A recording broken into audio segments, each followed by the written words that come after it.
Hi అండి, welcome back to our channel. ఈరోజు మనము బెల్లం పరమాన్నం పాలు విరగకుండా ఈజీగా టేస్టీగా ఎలా తయారు చేయాలో చూద్దాం.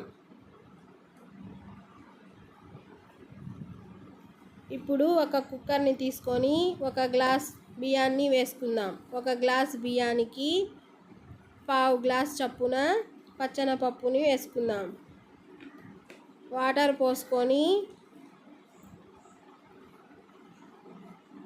బాగా వాష్ చేసుకుందాం.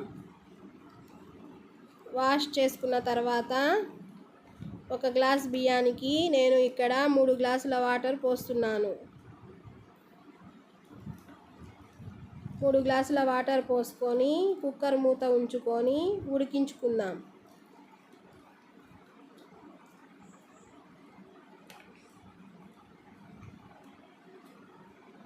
ఇప్పుడు నేను ఇక్కడ పావు కిలో వరకు బెల్లాన్ని తీసుకొని ముక్కలుగా చేసుకొని ఒక గిన్నెలో వేసుకొని కొంచెం వాటర్ వేసుకొని కరిగించుకుంటున్నాను.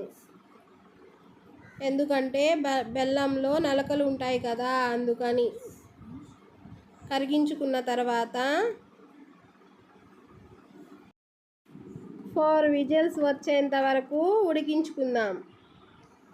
ఉడికించుకున్న తర్వాత కుక్కర్ మూత తీసి 1 కప్పు పాలను వేసుకుందాం.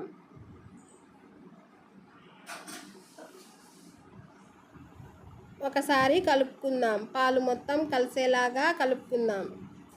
కలుపుకున్న తర్వాత మనం ముందుగా సిద్ధం చేసుకున్న బెల్లం వాటర్ని వడపోసుకుందాం. ఈ బెల్లం పాకం మొత్తం కలిసేలాగా ఒకసారి కలుపుకుందాం.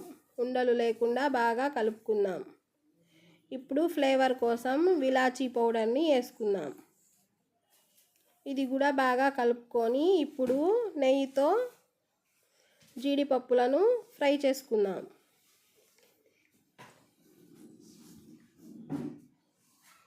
జీడిపప్పులు